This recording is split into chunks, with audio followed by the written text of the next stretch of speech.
Hey guys, Pastor Bear here. What a gorgeous Saturday this is. Who needs LA when you got Southern Maryland? Hey, this weekend we're taking Sunday off. We're a mobile church and we rely on a large team of hardworking volunteers to make Sunday happen. And so it's become the practice of our church in recent years to take the last Sunday of the year off and give those volunteers a much needed break. However, we don't want you taking Sunday off from God. And so if this helps, I've created a little video devotion here that you can look at. Next Sunday, our first Sunday in 2020, I want to share with you what I'm calling our 2020 vision for growth. I want to talk about three areas where every follower of Christ and every church of Christ should grow if they're healthy. I want to define the target. But how does that growth happen? It's all well and good that you have the target, but how do you hit it? Well, in the first few verses of John 15, Jesus gives us some insights in spiritual growth. He uses the metaphor of gardening to encourage us in how to do that. And what he shares here are a number of attitudes we should have in place if we want to grow spiritually. I want to talk about three of them just briefly. And the first attitude is this: to grow spiritually, to learn to live and love like Christ, I need to know that it's going to hurt, and it should. Look at verses 1 and 2. Jesus says, I am the true vine, and my Father is the vine dresser. Every branch in me that does not bear fruit, he takes away. And every branch that does bear fruit, he prunes that it may bear more fruit. It's very interesting, the word Jesus uses here. It's an important word, very strategic, that applies to how we grow spiritually. Did you hear it? Pruning. That's interesting. Nobody ever writes a song about pruning. There's no hymn about pruning. Prune me now, hack and saw and prune me now. No, there's no song like that. And I think I know why. Because pruning hurts. When Janice and I lived in Connecticut, in our backyard we had this beautiful row of flowering shrubs. It's called a sand cherry, and in the early spring, before the red leaves came out, there was a white flower stage right after winter. And it lasted about a week or two, and when these white flowers came out in full, it filled the backyard with this incredible aroma. It made you feel like you were standing in the meadows of heaven. You know how it is when you go to Macy's and you walk through the perfume section and it makes you a little woozy? That's what it was like when these white flowers were in full bloom. It was amazing. Well, a spring came where there weren't as many white flowers, and then the next year it was worse yet, and my mom came out and visited, and she's a master gardener. Her thumb's green, mine's yellow at best. And I showed the hedges to Mom, and I said, Mom, I'm thinking about cutting these hedges out. It looks like they're dying. And she looked at them and said, they're not dying. They just need a little pruning. Do you have some clippers? So I ran back to the shed and I pulled out some clippers, and I said, you mean like this? And I snipped off the end of a couple dead branches, and she said, no. And she took the clippers from my hand, and she got all Texas Chainsaw Massacre on me, and she started to go after entire healthy branches on the hedge. The carnage was awful. I had to look away. I heard the branches screaming. Green sap was flying everywhere. It was awful. When it was all over, it looked like Gettysburg the morning after. But you know what? Next year, we had more white flowers than ever. I was euphoric, going around mowing. I was doing figure eights in the lawn. I invited the neighbors over. We just stood around the hedges and dipped our noses in like hummingbirds and just smelled it. That's pruning.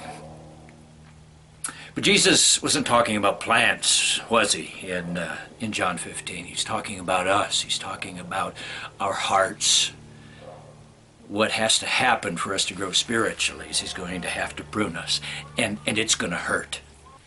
I wonder what beautiful, fruitful person is inside of you that just can't come out right now because the dead wood of sin is holding it back. Don't you think it's time for the real you, the real person God had in mind when he breathed breath into your lungs, the real person Jesus had in mind when he took those nails for you? Don't you think it's time for that person to start to come to life?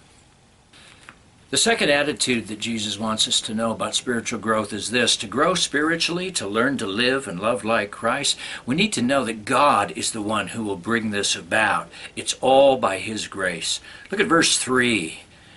A short verse, Jesus says this, already you are clean by the word I have spoken to you. And what's Jesus on about here?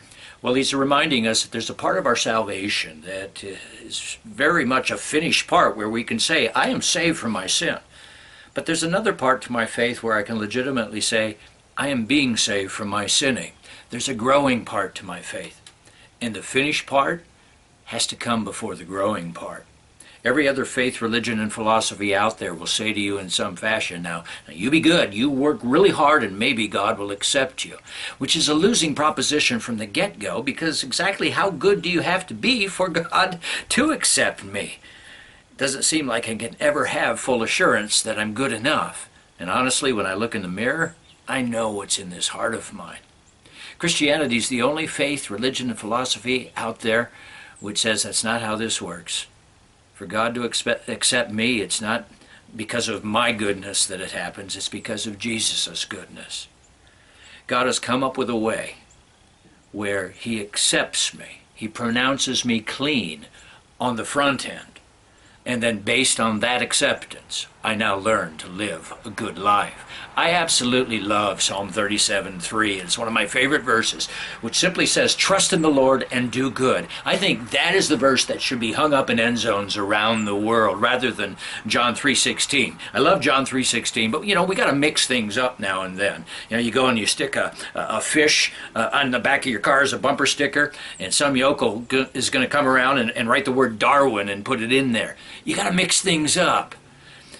Psalm 37:3 says, God accepts me first. Trust in the Lord and do good. The trusting comes first.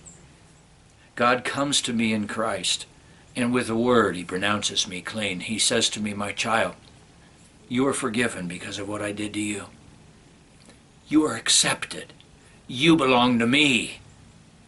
And at the moment I believe that, I'm saved. And then, pronounced clean, Jesus turns to me and says, now go and sin no more. Now you take my hand and I'll teach you how to live differently.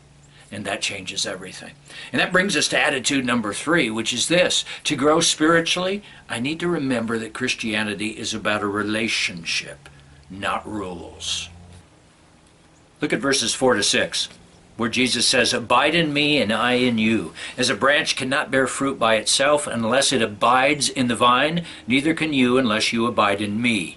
I am the vine, you are the branches. Whoever abides in me and I in him, he it is that bears much fruit. For apart from me, you can do nothing.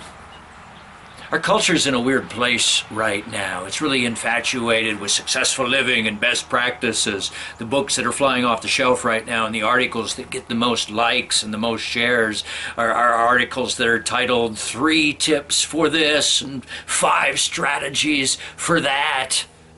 Look, you start spending time with Jesus, he'll give you principles to follow. There's no doubt about that. God has a thing for lists. I think I remember he came up with a list once, 10 suggestions, 10 tips. Here's what Jesus wants to give you, though, before he gives you the principles and the rules to follow. He wants to give you himself. Abide in me, he says over and over again in John 15. Remain in me, like a branch that's attached to a vine. It's that close. It's very eye-opening to realize that on the last day, the first day of eternity, if you want to look at it that way, Jesus will say to people, depart from me. That's a very sobering fact to realize, and maybe we should think about that more than we do. Think about that for ourselves and for those that we care for. But it's interesting what Jesus says next. He tells us what he says next. And the reason he sends people away, he says, depart from me, it's not because of the things that on the list that they didn't do. He's not going to say to anybody, look at this. Look at all the church you missed. And what's this? Every last Sunday of every year, you never went to church. What's that all about? And look at this. Look at all the swearing and the gossiping and all those bad thoughts. No, talk to the hand. Bye-bye. Jesus isn't going to talk that way to anybody. He tells us what he's going to say in Matthew 7:23. Depart from me, I don't know you. See, it's a relationship word. We don't have a relationship, Jesus says.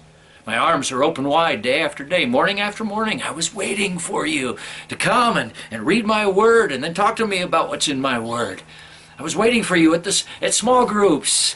I was right there, but you never came. Spiritual growth is all about a person, not principles. It's about a relationship, not religious-looking things you do or rituals that you do. Now, to be fair, to grow in this relationship, there will be religious-looking things that Jesus will ask you to do. In fact, you'll look exactly like another person doing the same exact religious things, only they'll be doing those religious-looking things to look good. You'll be doing those religious-looking things to become good, to grow in your relationship with Jesus. All right, 3 attitudes to help you grow strong spiritually in 2020. Why don't you take 5 minutes right now if you're on your own and just think about what we talked about here, and then take 5 minutes and pray about anything the Spirit of God points out to your heart. If you're with somebody else or with your family, take 5 minutes, talk about some of the ideas that we've just shared, and take 5 minutes then to pray for each other and pray for what we've talked about. And then get out there and have the most amazing day with Jesus and with your family and friends, and we'll see you next Sunday.